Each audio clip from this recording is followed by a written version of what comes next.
Hace poco más de 2000 años, en este lugar sucedió algo extraordinario, algo que la ciencia no comprende y que ha tocado el corazón de millones de personas. Sígame y le contaré otra asombrosa historia.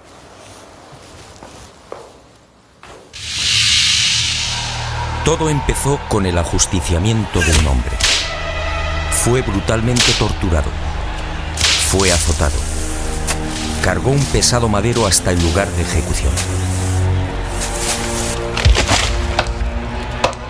Fue clavado por las muñecas y pies y murió en la cruz. Y fue sepultado.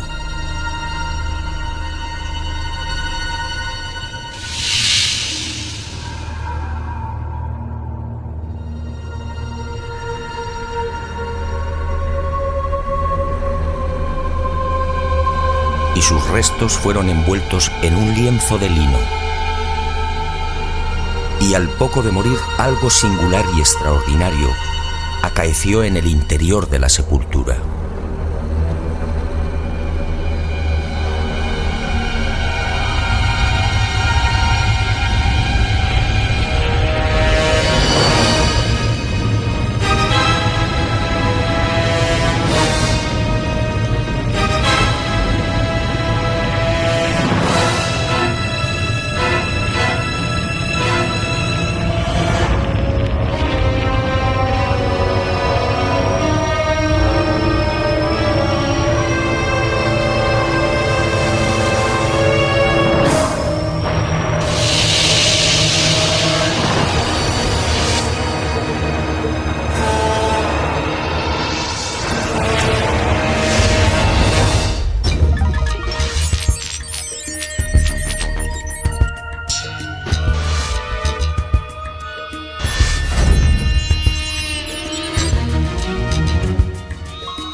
Y al poco de morir, en efecto, algo singular y extraordinario acaeció en la sepultura. En aquel lienzo, nadie sabe cómo, quedó dibujada la imagen de un hombre muerto. Esa espectacular imagen recibe hoy el nombre de síndone o sábana santa. Sin duda, uno de los grandes misterios a los que se enfrenta la ciencia.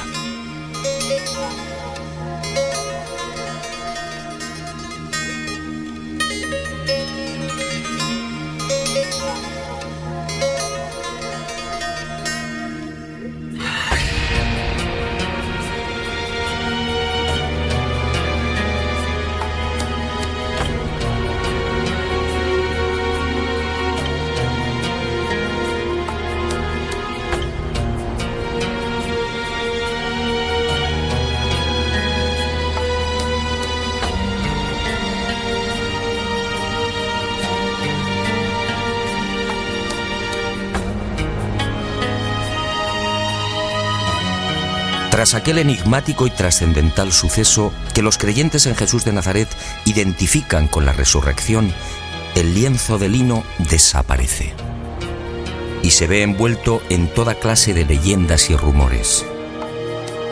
Eusebio de Cesarea, por ejemplo, insinúa que la sábana fue sacada de Jerusalén antes del asedio por las legiones romanas de Tito.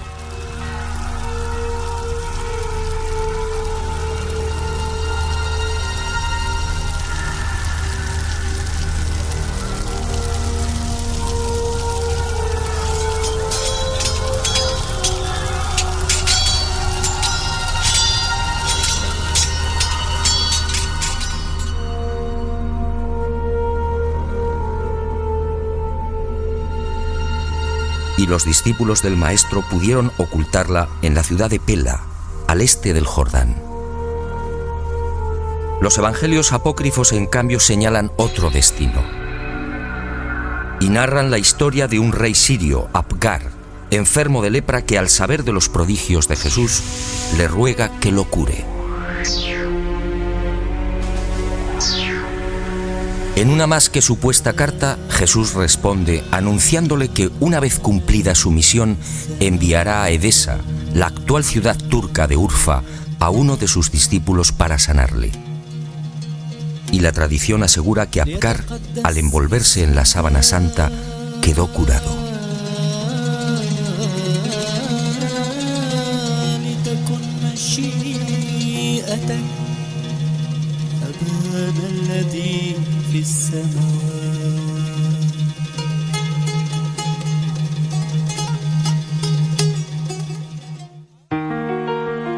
Al margen de estas leyendas, lo que parece más probable es que el lienzo terminara saliendo de Jerusalén por simples razones de seguridad. Como es sabido, la ley mosaica prohíbe el contacto con cadáveres o con restos funerarios. Este era el caso de la sábana santa. En opinión de muchos exégetas, los discípulos de Jesús, al hacerse con el lienzo mortuorio, se vieron en la necesidad de trasladarlo lejos de Israel, ocultándolo en alguna de las nacientes comunidades cristianas de Asia Menor. Y Edesa fue el lugar elegido, quién sabe si por la protección del mítico rey Apgar.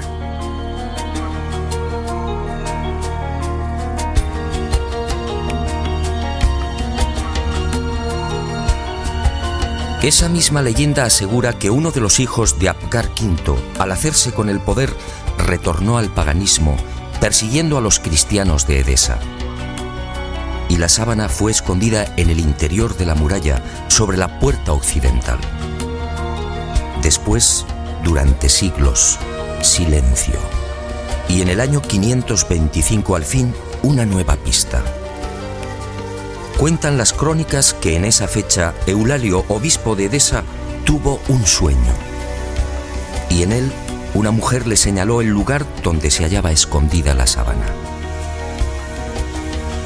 Al retirar los ladrillos de la muralla, el obispo en efecto encontró el lienzo. Desde entonces, la imagen del hombre muerto fue expuesta y venerada en Edesa. Y no se sabe exactamente por qué, pero solo fue mostrada la cabeza. Esta imagen recibiría el nombre de Mandilion, una imagen que inspiró sin duda a infinidad de artistas bizantinos y medievales.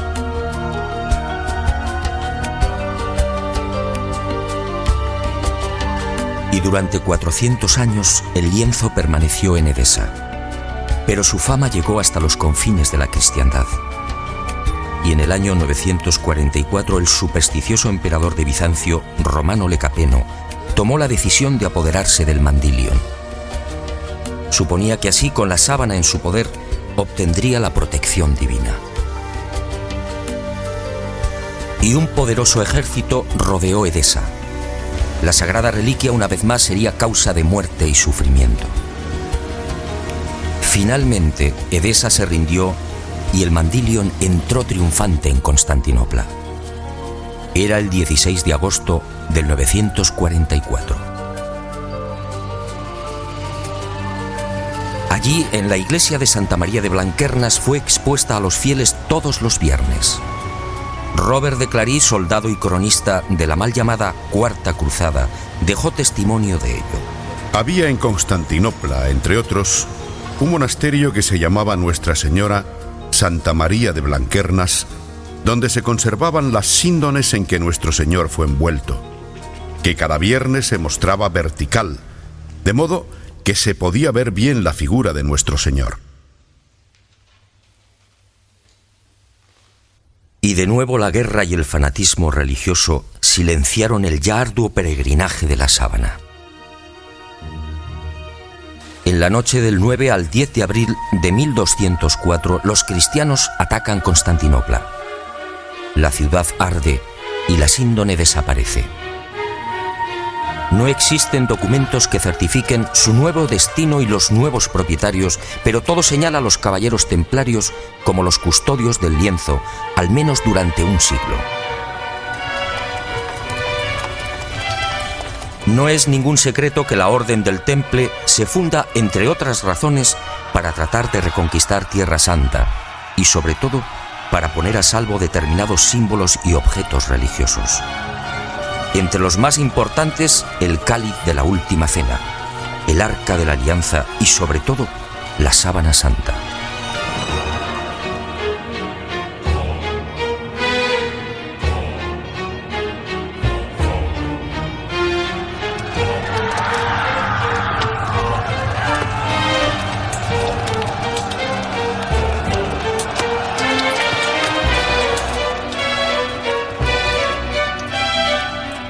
Los caballeros templarios disponían de una información privilegiada y a lo largo de la conquista de los santos lugares peinaron Jerusalén y los subterráneos de la Ciudad Santa.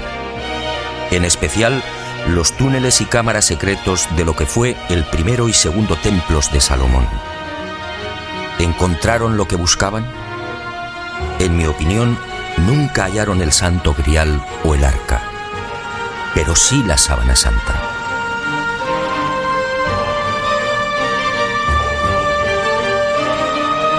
Se sabe que las múltiples reliquias reunidas por los templarios permanecen en la fortaleza de San Juan de Acre, en la costa norte del actual Israel, hasta 1291. Desde allí viajan a Chipre, Marsella, Besançon y París. ¿Pudo la Sábana Santa seguir ese itinerario? Es muy probable. Uno de los indicios que apunta a los templarios como los secretos propietarios de la síndone durante 145 años es la acusación por parte de la Santa Sede de venerar a un extraño rostro al que llamaban Baphomet, un rostro sospechosamente parecido al de la Sábana Santa. Esta, entre otras, sería la causa de la persecución y encarcelamiento de la poderosa orden templaria. En la noche del 6 de octubre de 1307, pocas horas antes de la caída de la cúpula templaria, un carro abandona la fortaleza del Temple en las afueras de París. El hombre que lo conduce se protege con una sábana. Los soldados de Felipe IV el Hermoso registran la carga de paja, pero no encuentran nada. Y la síndone que protege al conductor es puesta a buen recaudo.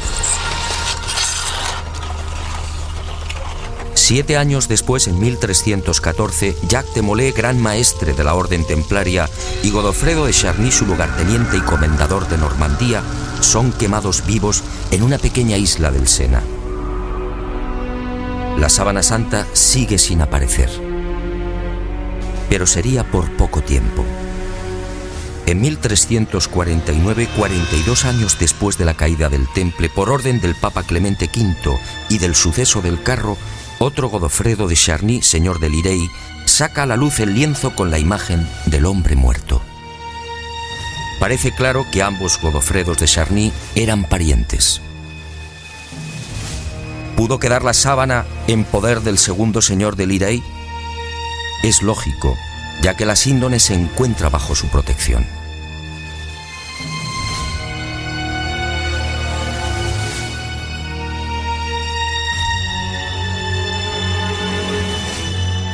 Y el sagrado lienzo es expuesto de nuevo a la veneración pública. Pero el azaroso peregrinaje de la síndone no ha terminado. Unos 60 años más tarde, en 1415, Margarita de Charny, nieta de Godofredo y casada con el señor de San Hippolyte-sur-le-Duc, retira la sábana de la colegiata de Lirey. Tiene miedo a los pillajes que ha generado la Guerra de los 100 años. Y el lienzo es trasladado al castillo de San Hippolyte. Al enviudar, la pésima situación económica de Margarita le obliga a exponer la sábana, obteniendo así algunos dineros.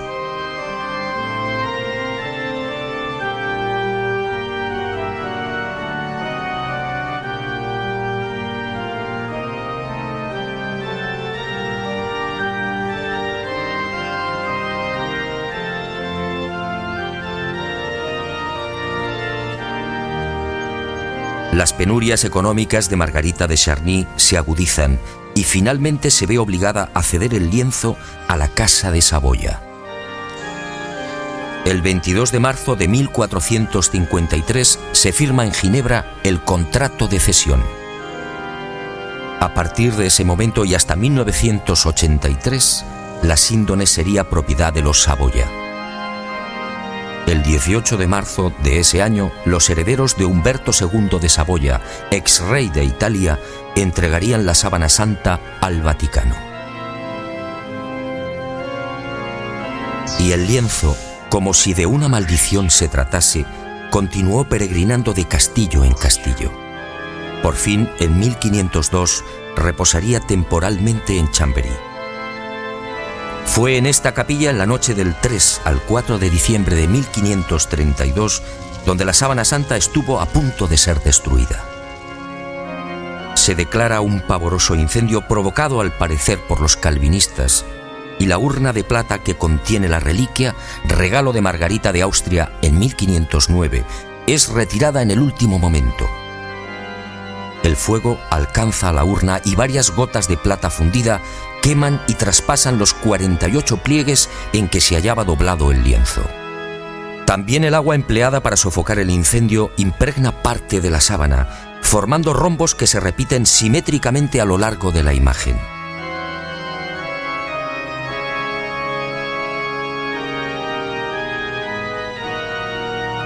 Y las monjas clarisas de Chambéry remiendan los desperfectos y cosen un forro en la parte posterior del lienzo.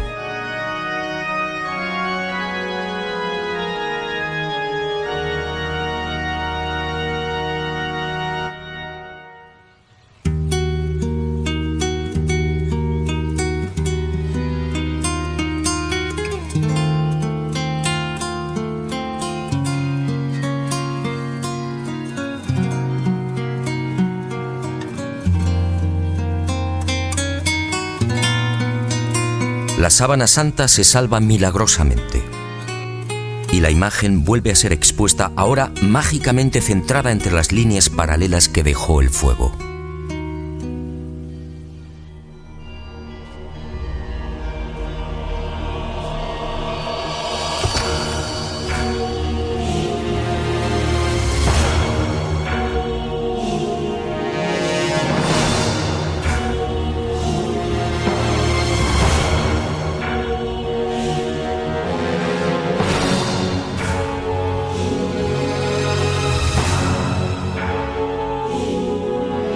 Y el peregrinaje de la síndone toca a su fin. En 1578 se declara una epidemia de peste en Milán. San Carlos Borromeo, entonces cardenal de la ciudad italiana, hace una solemne promesa. Si desaparece la peste, caminará hasta Chambéry arrodillándose ante la síndone. La epidemia remite y el cardenal se dirige a Francia. Pero la Casa de Saboya, propietaria de la reliquia, se apiada de Carlos Borromeo y, para evitar que cruce los Alpes, traslada la sábana santa a mitad de camino entre Milán y Chambéry. Y el 8 de octubre de ese histórico 1578, el lienzo ingresa en la Catedral de Turín. Un siglo después, en 1694, pasaría a la capilla diseñada por Guarini y allí ha permanecido hasta nuestros días.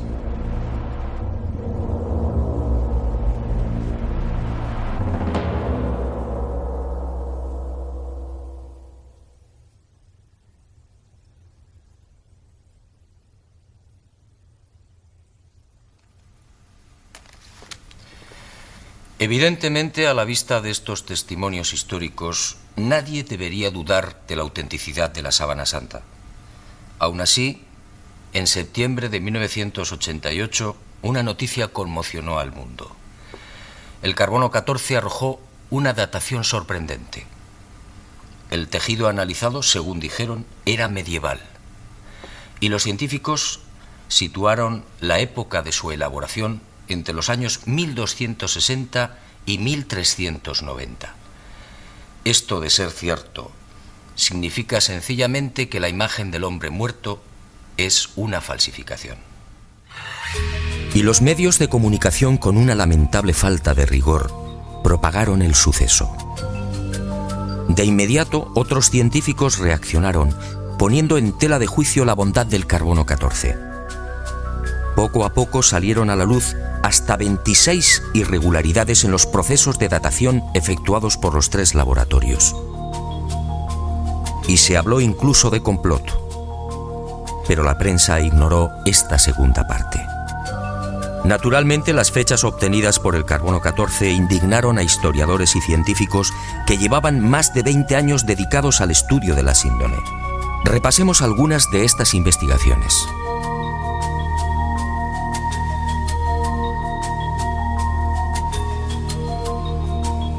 El fotógrafo turinés Secondo Pia recibe el encargo de la Casa de Saboya de tomar varias imágenes de la Sábana Santa. Son las primeras fotos de la síndone. Al revelar las enormes placas, el fotógrafo queda perplejo. Los negativos en realidad son un positivo. Y el mundo contempla por primera vez el auténtico rostro y la imagen real del hombre muerto. La síndone, por tanto, es un negativo fotográfico. ¿Había fotógrafos en los siglos XIII y XIV? Un primer grupo de expertos examina la síndone y toma muestras de los hilos de lino. Nuevas sorpresas. No hay pintura, tintes ni pigmentos. Nadie se explica la formación de la imagen. El profesor Raes del Instituto de Tecnología Textil de Gante analiza estos hilillos y descubre con el microscopio la presencia de fibras de algodón. En Europa no se tejió el algodón hasta finales del siglo XV. La síndone, además, fue tejida a mano y con una textura denominada espina de pescado, una modalidad que llegaría al viejo continente en ese mismo siglo XV. El lienzo, en definitiva, según Gilbert Raes, es idéntico a los confeccionados en el Medio Oriente en el siglo I. Y surge otra inevitable pregunta. ¿Cómo se las ingenió el falsificador de los siglos XIII o XIV para introducir en la urdimbre unas fibras de algodón todavía desconocidas en Europa? Médicos y antropólogos examinan también la figura del hombre muerto. Lo que ven les llena de admiración. Aquel varón de claro perfil caucásico fue un atleta. Altura 1,81 metros. Perímetro de la caja torácica 99 centímetros. Longitud de las piernas 94 centímetros. Extremidades superiores 82 centímetros. Altura de los hombros, medida entre los puntos acromiales, 45 centímetros.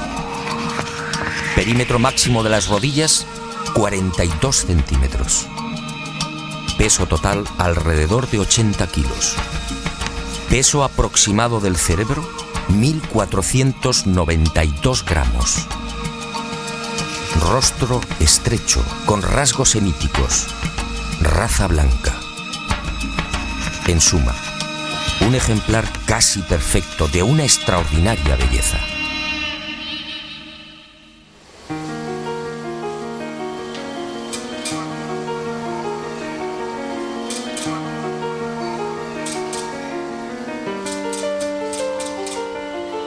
Los científicos tratan de imitar la imagen de la Sábana Santa y utilizan toda clase de procedimientos: pinturas, soluciones acuosas, calco sobre cadáveres e impresión al fuego.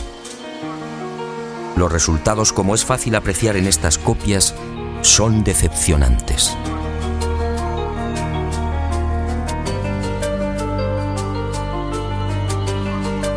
Ninguna de las imágenes obtenidas presenta la belleza, serenidad y perfección del hombre muerto. La duda sigue en el aire. ¿Cómo se las ingenió el supuesto falsificador para plasmar una figura tan precisa y delicada? Pero sigamos. Las sorpresas de los científicos apenas habían comenzado. En la noche del 23 de noviembre de 1973, Max Frey, palinólogo y experto en criminalística, tiene acceso a la Sábana Santa. Toma muestras del polvo adherido al lino y las analiza al microscopio electrónico.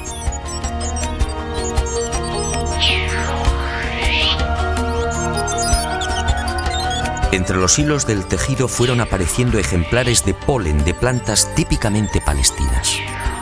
La asuera fue una de las primeras.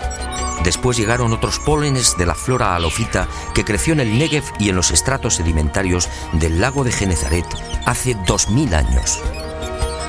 Plantas hoy extinguidas cuyos pólenes fueron arrastrados por los vientos hasta la ciudad de Jerusalén. Y allí quedaron prisioneros entre los hilos de la síndone.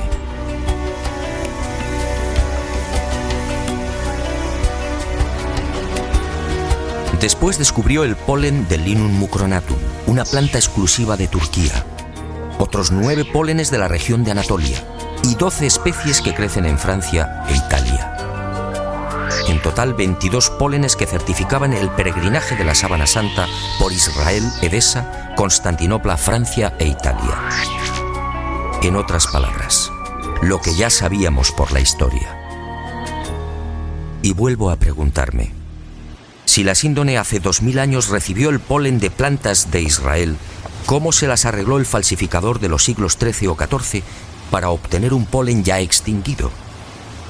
¿Cómo pudo seleccionarlos si el microscopio no estaba inventado?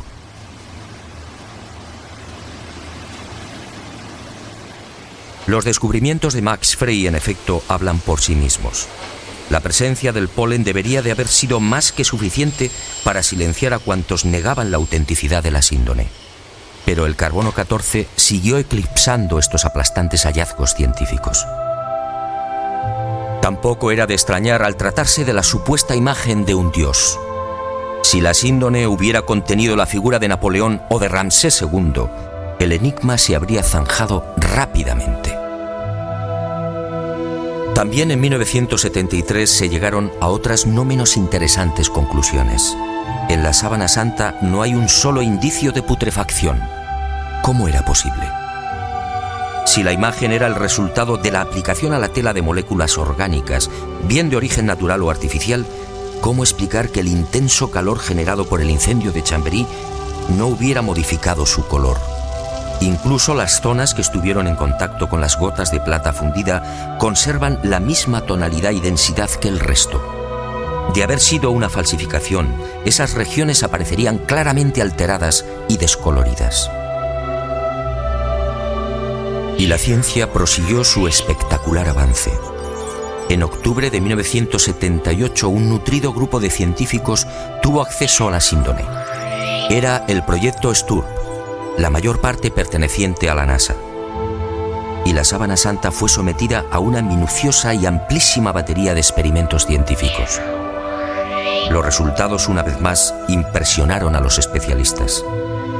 Veamos algunos de ellos. En la imagen del hombre muerto se observan numerosos coágulos, manchas y reguerillos de sangre. Pues bien, nadie logró explicar por qué esos coágulos aparecen intactos y con los bordes perfectamente definidos. Si aceptaban la hipótesis del robo del cadáver, dichas manchas tendrían que haber sufrido las lógicas roturas y desflecados. Al introducir un escáner entre el lienzo y el forro cosido por las monjas clarisas de Chambéry, se observó que la sangre había penetrado también en el reverso del lienzo. Aquella sangre era del grupo AB, muy común entre los judíos. Las diferentes analíticas y pruebas hematoscópicas demostraron la presencia en la imagen de sangre venosa y arterial, así como de la albúmina del suero sanguíneo. Y el veredicto del carbono 14 quedó nuevamente en ridículo. ¿Qué falsificador de los siglos XIII o XIV tenía la capacidad para aislar y distinguir el grupo AB o la sangre venosa del arterial? Como es sabido, mucho después, en el siglo XVI, el español Miguel Servet fue condenado a la hoguera por asegurar, entre otras cosas, que la sangre circulaba. Y los científicos volvieron a comprobar lo que ya se sabía: ni rastro de pintura ni de pigmentación alguna. Aquel supuesto falsificador efectivamente tuvo que ser un genio. Otra de las sorpresas llegó al explorar los hilos. En este tipo de tejido, cada hilillo está integrado por unas 200 fibras. Vistas al microscopio parecen cañas de bambú. Pues bien, De esas 200 fibras, solo 2 o 3, las más superficiales, aparecían chamuscadas. Solo 2 o 3 eran las responsables de la formación de la imagen. En un primer momento, los científicos atribuyeron el abrasamiento de las hebras superficiales a una misteriosa y desconocida radiación. Una energía intensa y brevísima. Solo así podía explicarse una imagen tan superficial. Después, al examinar las fibras con el microscopio de contraste de fases, se percataron de algo mucho más sutil. Las hebras en realidad no estaban quemadas. Las fibras habían sido deshidratadas, es decir, envejecidas y oxidadas en centésimas de segundo.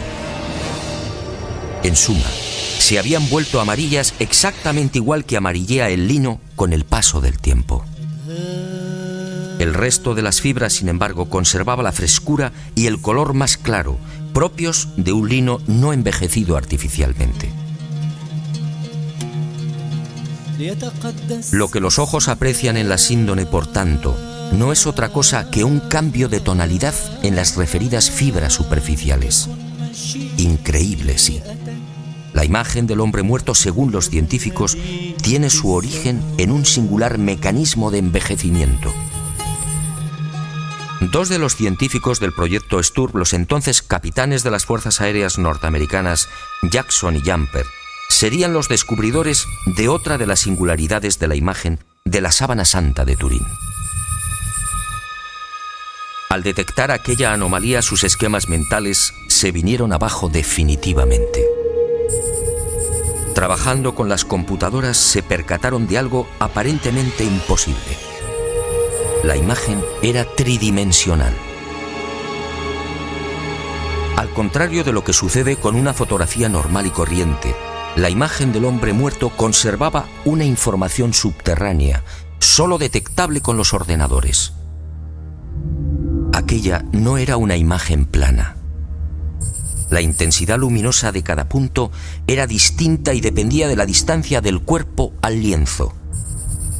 El hallazgo fue tan asombroso que los capitanes repitieron el experimento una y otra vez, utilizando incluso voluntarios envueltos en sábanas. El microdensímetro escandidor y el VP8, la computadora utilizada para la recepción y recomposición de los millones de dígitos, arrojaron siempre el mismo resultado. Las zonas del lienzo que tocaban el cadáver, la nariz por ejemplo, disfrutaban de una luminosidad superior a las que se hallaban más alejadas del cuerpo. Nuevo mazazo al carbono 14. Que se sepa, solo en el siglo XX y con dificultades, fue posible la maravilla de la tridimensionalidad. En el transcurso de estos experimentos, Jackson y Jumper fueron a descubrir otro singular detalle. Al examinar las espaldas del hombre muerto, comprobaron que los músculos dorsales y deltoides aparecían extrañamente abombados. Esto llevó a los científicos a la siguiente deducción.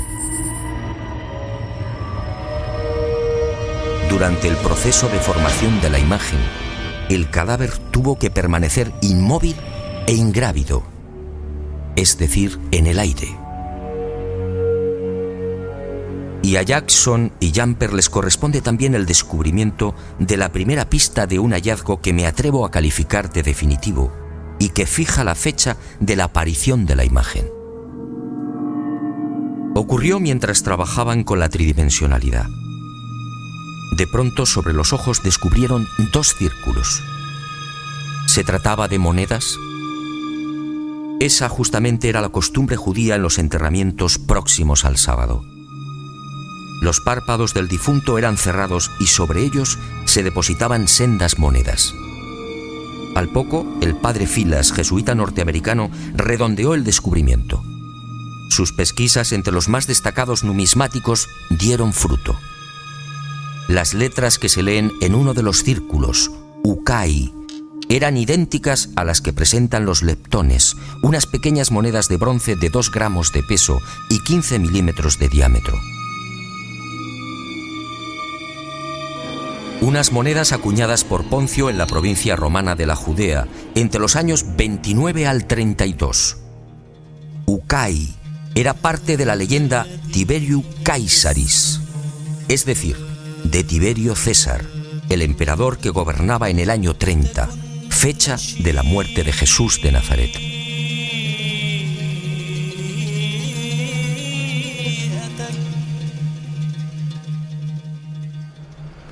Como hemos visto, hay argumentos y pruebas científicas que demuestran sobradamente la autenticidad de la sábana santa. Alguien hace 2000 años, en aquel sepulcro, manipuló el tiempo e hizo desaparecer el cadáver. Una medida tan respetuosa como inteligente. ¿Imagina usted lo que habría sucedido si la humanidad hubiera conservado los huesos de Jesús de Nazaret?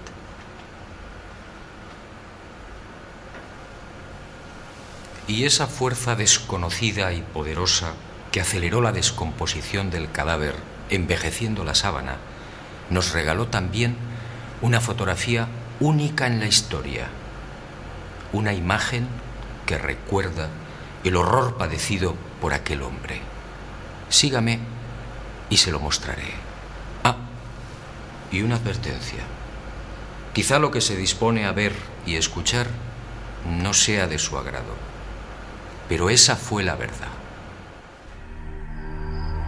También la medicina investigó la imagen del hombre muerto, y lo que halló causó pavor entre traumatólogos, internistas, forenses y anatomistas.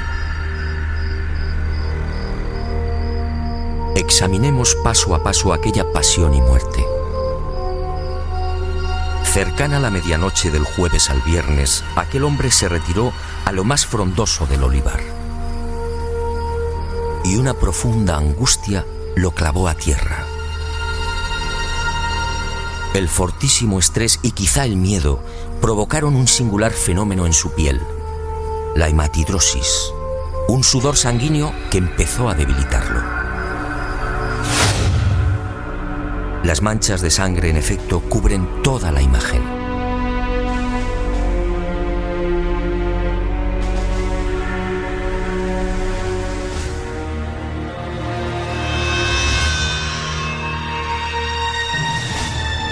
Y al estudiar el rostro, los médicos descubrieron otro detalle aterrador.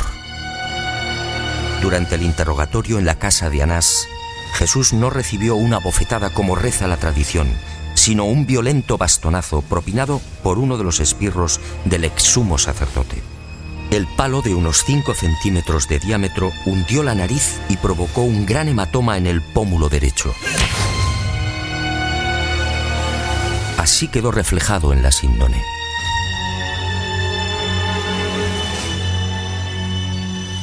Pero lo peor estaba por llegar. Al examinar las imágenes frontal y dorsal, patólogos y forenses palidecieron. Aquel hombre había sido flagelado brutalmente. Algunos expertos han contado 120 golpes. Otros creen que recibió alrededor de 200. Golpes secos, potentísimos, que afectaron incluso a los testículos y al coxis.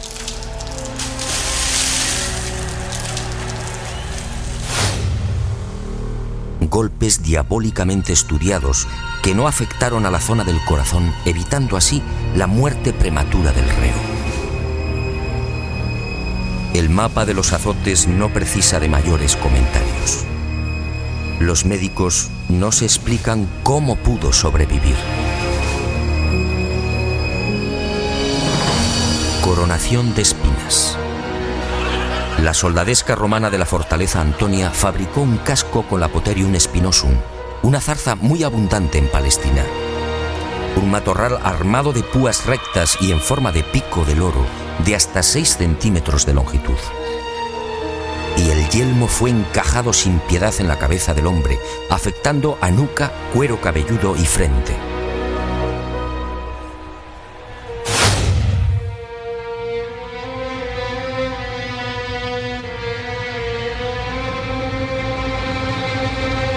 La hemorragia y el dolor fueron igualmente intensísimos.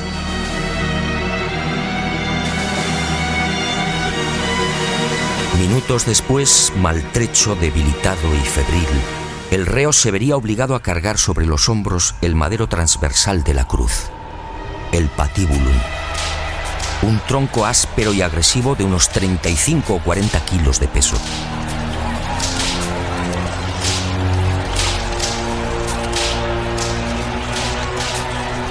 Fue amarrado con una cuerda que, a su vez, tras rodear el tobillo, lo vinculó a los 2 terroristas que lo acompañaban hasta el lugar de ejecución.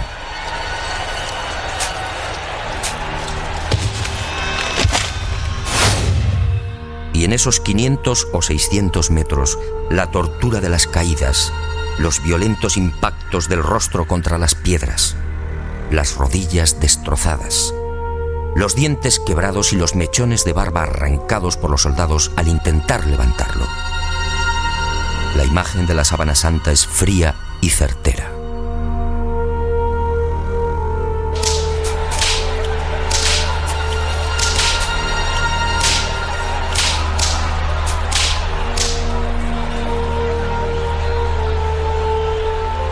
Sí, algo falló.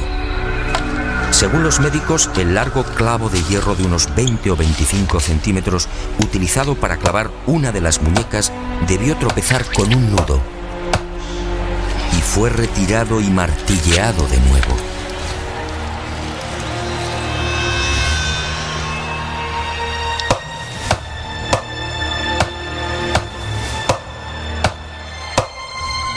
El hombre de la sábana fue atravesado no por las palmas de las manos, sino por las muñecas, bien por el llamado punto de Destot o por la articulación radiocubital inferior. Los clavos rozaron el nervio mediano y provocaron la contracción de los dedos pulgares. Por eso no aparecen en la síndone.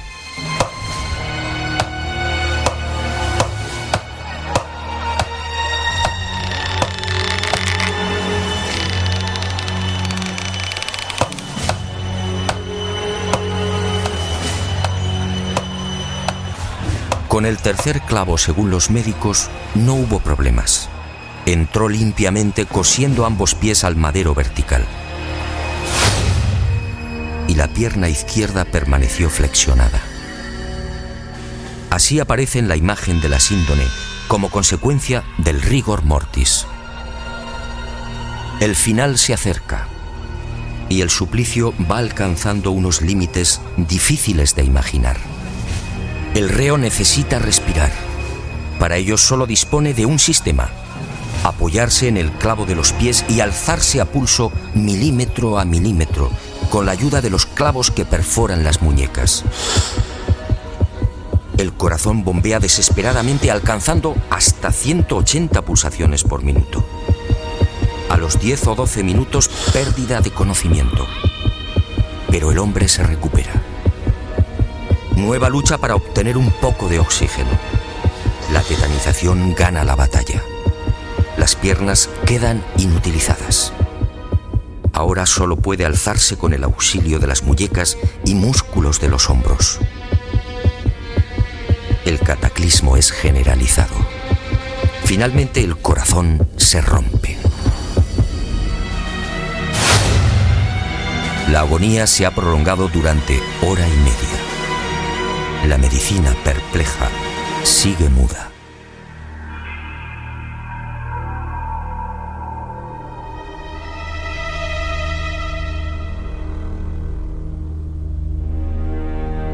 Pero el espanto y la humillación no han concluido.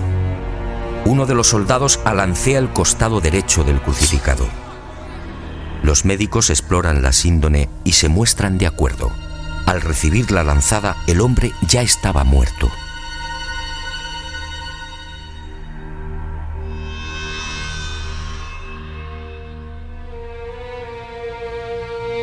La lanza resbaló por encima de la sexta costilla, atravesó pulmón y corazón y abrió la aurícula derecha. Y manó sangre y agua. Sangre de la vena cava superior. Agua o líquido seroso del pulmón. Después, en el descendimiento o en el traslado al sepulcro por efecto de la gravedad, la vena cava inferior se vació igualmente. Y ese reguero aparece también en la cintura del hombre muerto.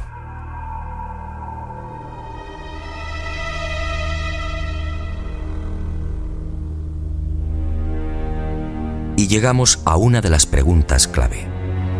¿Quién era este hombre? ¿Se trataba de Jesús de Nazaret?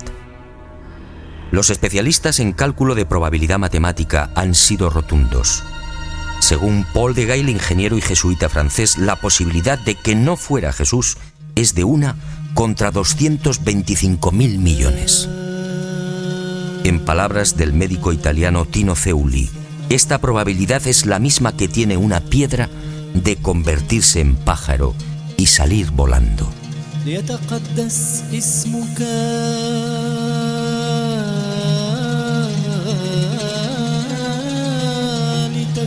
Efectivamente, esta imagen solo puede ser la del hombre que fue torturado y crucificado en Palestina hace 2000 años.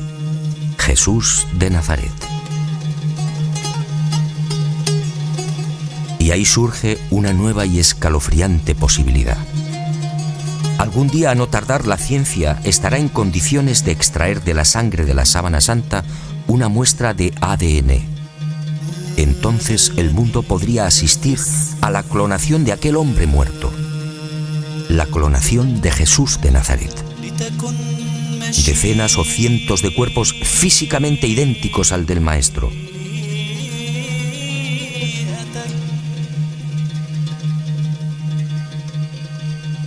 Y desde algunos sectores de la Iglesia se han alzado voces de advertencia.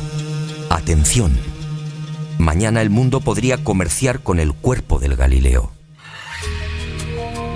¿Será esa la razón por la que algunos tratan de destruir la sábana santa o de reducirla a una falsificación de la Edad Media?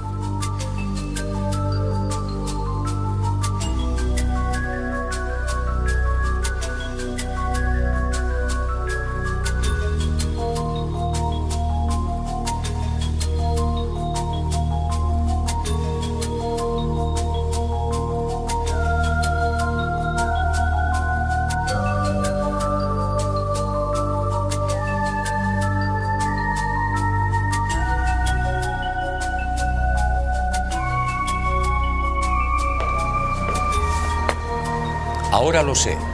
Jesús de Nazaret, mi Dios y Creador, se guardó un as en la manga. Un as para los escépticos, el as de la resurrección. Algo que felizmente también le pasará a usted.